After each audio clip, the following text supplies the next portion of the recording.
مسلم بن عقیل کا خط ملتے ہی امام اعلیٰ مقام امام حسین علیہ السلام نے کوفہ جانے کا ارادہ کیا۔ امام علیہ السلام نے اہل مکہ سے فرمایا، میں خود خواہی سیر یا تفریح کے لیے مدینہ سے نہیں نکلا ہوں، اور نہ ہی میرے سفر کا مقصد فساد اور ظلم ہے، بلکہ یہ محمد صلی اللہ علیہ وسلم کی امت کی اصلاح کے لیے نکلا ہوں۔ میں لوگوں کو برائی سے روکنے اور نیکی کا حکم دینے کا ارادہ رکھتا ہوں۔ میں اپنے جد اور والد علی کی سیرت پر چلوں گا۔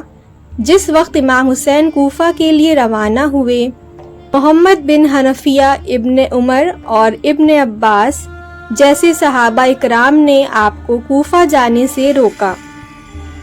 لہٰذا امام نے فرمایا، میں یہ جانتا ہوں کہ یقیناً میں قتل کر دیا جاؤں گا، اور خدا کی قسم میں اس روز کو بھی جانتا ہوں جس روز میرا قتل ہوگا، اور اپنے قاتل اور دفن ہونے کی جگہ کو بھی میں جانتا ہوں۔ خداوند عالم مجھے دشمنوں کے ظلم و ستم سے مقابلہ کرتے ہوئے مقتول اور شہید دیکھنا چاہتا ہے، اور جو کوئی میرے اس قافلے میں شامل ہوگا وہ کامیاب ہو جائے گا۔ ذوالحجہ 60 ہجری میں امام مظلوم حسین علیہ السلام نے احرام حج توڑ کر عمرہ انجام دیا اور مکہ سے روانگی کی تیاریاں مکمل کیں۔ اس مختصر سے قافلے میں آپ کے اہل بیت شامل تھے، جن میں آپ کے بیٹے، بھتیجے، بہنیں، عورتیں اور بچے کل 18 فرد تھے، اور آپ کے ساتھیوں اور اصحاب کو لے کر 72 فرد شامل تھے۔ مکہ سے کربلا کا فاصلہ تقریباً 1700 کلومیٹر ہے۔ اس زمانے میں یہ فاصلہ ایک مشکل اور تکلیف دہ راستہ تھا، جس پر جگہ جگہ گرم تپتے صحرا، بنجر راستے اور بیابان تھے۔ روایتوں کے مطابق مکہ سے کربلا تک کے اس طویل سفر میں امام حسین نے تقریباً 14 مقام پر پڑاؤ ڈالا، اور ہر مقام پر ایک خطبہ دے کر لوگوں کو اس بات سے آگاہ کیا کہ ان کی منزل شہادت ہے، اور یہ وہ مشن ہے جس سے امت مسلمہ کو بیدار کیا جا سکے گا۔ اس طویل سفر میں صفا نامی ایک مقام آیا، جہاں اس قافلے نے ایک دن قیام کیا۔ یہاں امام علیہ السلام کی ملاقات عرب کے مشہور شاعر فرزدق سے ہوئی، جو امام حسین علیہ السلام سے بے حد متاثر ہوا اور اس قافلے میں شامل ہو گیا۔ حسینی قافلہ آگے بڑھتا رہا اور سفر جاری رہا۔ طویل صحرا پار کرنے کے بعد میں ایک مقام آیا جہاں امام حسین علیہ السلام نے پڑاؤ ڈالا۔ یہاں آپ کی ملاقات صحابی رسول حضرت عبداللہ بن مسعود رضی اللہ تعالی عنہ سے ہوئی۔ حضرت عبداللہ نے امام علیہ السلام کو کوفہ جانے سے منع کیا اور فرمایا کہ کوفہ کی عوام کے دل آپ کے ساتھ ہیں، لیکن تلواریں بنی امیہ کے ساتھ ہیں۔ اس پر امام مظلوم نے فرمایا، تقدیر کو یہی منظور ہے کہ اہل بیت کے مردوں کا لہو بہایا جائے اور اہل بیت کی عورتوں کو اسیر بنا لیا جائے۔ 22 ذوالحجہ کے دن امام حسین کا یہ قافلہ مقام سالویہ پہنچا۔ یہاں ایک قاصد نے امام حسین کو یہ خبر دی کہ مسلم بن عقیل کو کوفہ میں شہید کر دیا گیا ہے اور وہاں کے حالات بدل چکے ہیں۔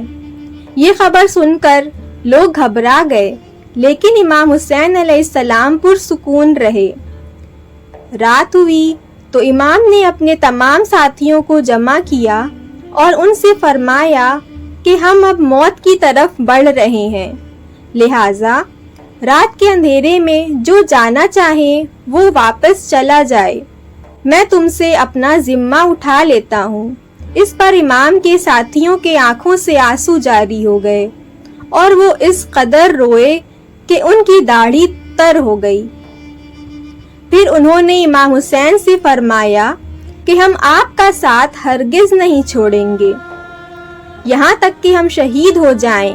چنانچہ صبح ہوئی تو تمام لوگ موجود تھے اور ایک شخص نے بھی امام کا ساتھ نہ چھوڑا۔ کارواں آگے بڑھا اور ایک طویل سفر کے بعد شراف نامی منزل آئی۔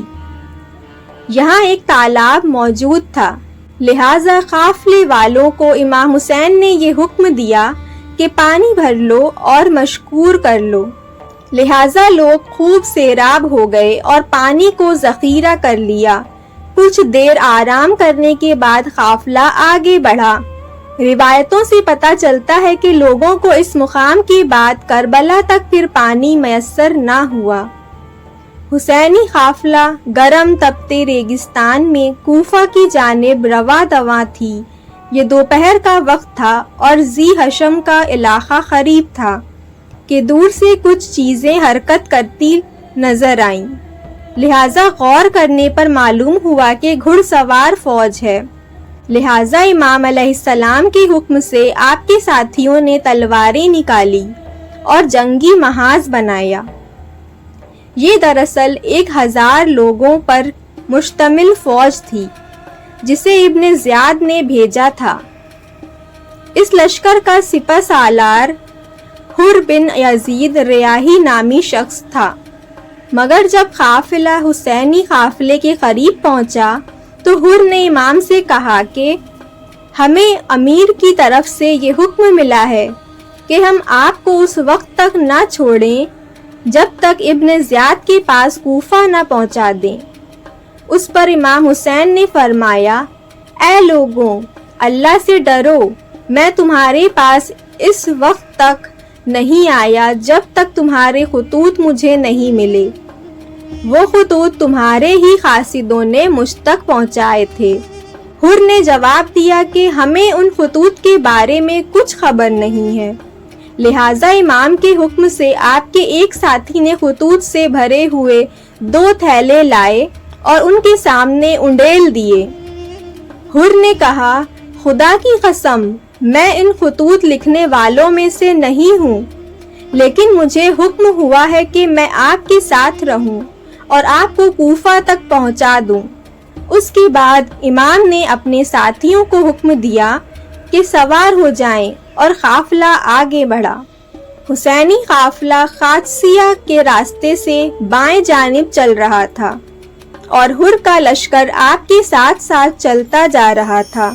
کچھ دور پہنچ کر امام علیہ السلام نے ایک خطبہ ارشاد فرمایا، اے لوگوں، میرے نانا رسول اللہ صلی اللہ علیہ وسلم نے ارشاد فرمایا ہے، جو شخص کسی بادشاہ کو دیکھے جو اللہ کے حرام کو حلال سمجھے اور سنت کی مخالفت کرے اور لوگوں کے ساتھ ظلم کا معاملہ کرے، تو جو شخص بھی اس کی مخالفت نہ کرے اس کا ٹھکانہ اسی ظالم بادشاہ کے ساتھ دوزخ ہوگا۔